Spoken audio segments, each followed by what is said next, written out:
बिस्मिल्लाहिर्रहमानिर्रहीम अस्सलाम वालेकुम। क्या हाल चाल है मेरे प्यारे प्यारे दोस्तों का, फॉलोअर्स का। मज़ेदार और गर्मा गर्म गुड़ वाले चावल बिल्कुल पंजाबी स्टाइल में आज मैं आपको बनाना सिखाऊंगी। सर्दी में गर्मा गर्म गुड़ वाले चावल हर एक को ही बहुत पसंद होते हैं। तो ये टिपिकल आपकी नानी दादियों वाली रेसिपी है जो कि मैं आपको सिखा रही हूँ। तो बिस्मिल्लाहिर्रहमानिर्रहीम। आधा किलो गुड़ ले लिया है हमने, देसी गुड़ है। और इसके अंदर 1 गिलास पानी का शामिल कर दिया है। गुड़ के अंदर कुछ ना कुछ ज़र्रात वगैरह होते हैं, तो इसको हमने बाद में छान लेना है। तो बस गुड़ को अच्छी तरह से पकने के लिए रख देते हैं। गुड़ की चाशनी अल्हम्दुलिल्लाह तैयार हो गई है।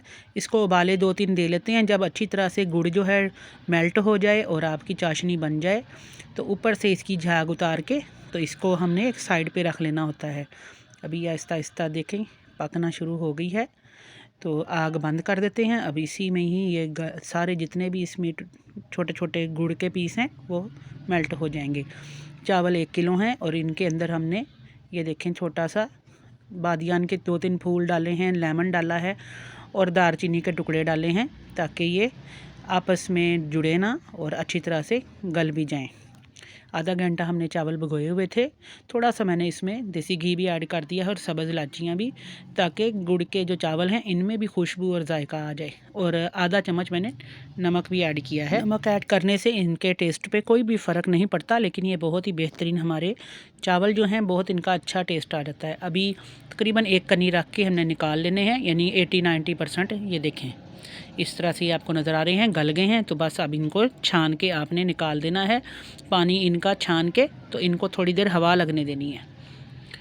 तो ये देखें सारे जो हैं चावल हमारे बेहतरीन हुए हैं, तो इनको अब छान लेते हैं। साफ़ किए हुए हैं हमने, और ये इसके अंदर से धुआं जो है निकल रहा है, तो थोड़ा सा इनको अलग-अलग कर देंगे। मैं इसमें से गरम मसाला निकाल दूँगी।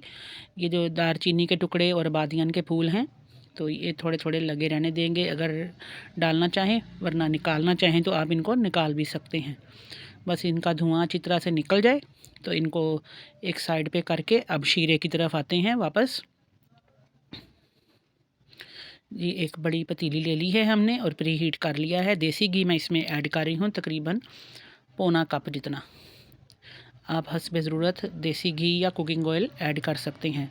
1/3 कप यानी कि हमने इसमें घी शामिल किया है देसी, और इसके अंदर हमने मसाले शामिल करने हैं।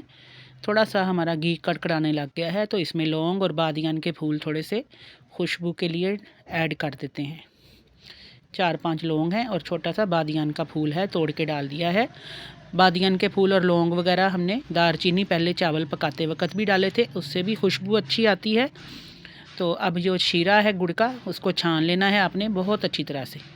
ये देखें इसके अंदर से ज़र्रात निकल आए हैं और ये शीरा साथ ही इसके अंदर पकना शुरू हो गया है, क्योंकि हमने आग तेज़ की हुई है।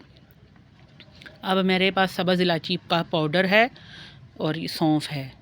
सौंफ तकरीबन 4 टेबल स्पून आपने ऐड करनी है 1 किलो चावल और आधा किलो गुड़ में। तो ये मेरे पास सब्ज़ इलायची का पाउडर है, तकरीबन 2 चम्मच, ये भी मैंने शामिल कर दिया है। इससे भी बहुत अच्छी खुशबू आती है।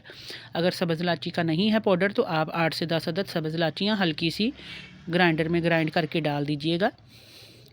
तो ये देखें चाशनी हमारी फुल पकने लग गई है, झाग आ गई है। तो अब चावल ले आते हैं और चावल मैं इसमें ऐड कर देती हूँ। तो बिस्मिल्लाहिर्रहमानिर्रहीम। गरम मसाले जो हैं बड़े बड़े वाले निकाल दिए थे मैंने, ताकि मुंह में ना आए, उनका टेस्ट बस आ जाएगा चावलों में। और अब शीरा जो है उसको लकड़ी के चम्मच से आपने इस तरह हल्के हल्के हाथों से बस इसको सब के अंदर कोट कर देना है, कि शीरा सारे चावलों में, जैसे जर्दे में शीरा हम शामिल करते हैं, बस इसी तरह से सारे चावलों के अंदर शीरा आ जाएगा। ये देखें माशाल्लाह से सारे चावलों के ऊपर शीरा आ गया है। अब हाई फ्लेम पे इसको हमने पकने छोड़ देना है। और थोड़े से मैं ऊपर से नारियल का बुरादा ऐड कर रही हूँ। मेरे पास नारियल नहीं था, आपके पास अगर नारियल की गिरी है तो कद्दूकश करके वो भी डाल दीजिएगा।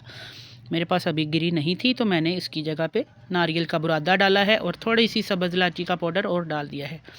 तो ये मैंने थोड़े से बादाम काट के रख लिए हैं और थोड़ी सी खजूरें हैं काट के रखी हुई, ऊपर से डाल देती हूँ। कुछ गार्निश के लिए बचा लेते हैं।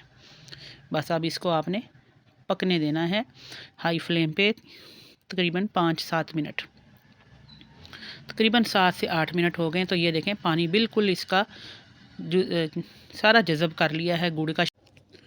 चलें ये देखें थोड़ा थोड़ा सा अभी जब इनका पानी जो है जज़ब होना शुरू हुआ है तो मैं इसमें अब किशमिश शामिल कर रही हूँ, तकरीबन आधा कप जितने।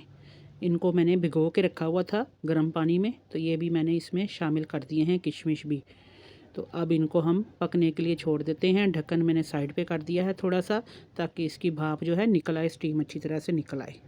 शीरा इसने और बादाम भी हमने जो काट के रखे हुए थे इस तरह से अलहदा से रख लिए हैं। आप चाहें तो बादाम जो हैं उनको बॉयल करके उनका छिलका उतार के वो भी ऐड कर सकते हैं। मुझे इस तरह के बादाम पसंद हैं तो मैं इस तरह के बादाम जो हैं काट के रख रही हूँ। चलें उतनी देर में हमारे चावलों को दम आ गया है। तकरीबन 10 मिनट हमने इनको तवा रख के जो दम दिया था, पहले 5 मिनट हाई फ्लेम पे और 5 से 10 मिनट स्लो फ्लेम पे, मीडियम फ्लेम पे। ये देखें अल्हम्दुलिल्लाह हमारे गुड़ वाले चावल बेहतरीन तैयार हैं। इनको गार्निश करते हैं तो देख लेंगे माशाल्लाह से कितने बेहतरीन हमने तैयार किए हैं गुड़ वाले चावल। गर्मा गर्म गुड़ वाले चावल ठंडे ठंडे मौसम में बहुत ही बेहतरीन लगते हैं। तो आप लोग भी बताइएगा किस जगह से आप लोग मेरी इस रेसिपी को देख रहे हैं, तो इसको ज़रूर ट्राई कीजिएगा और अपनी फैमिली के साथ एंजॉय कीजिएगा। दुआ में याद रखिएगा। अल्लाह हाफिज़।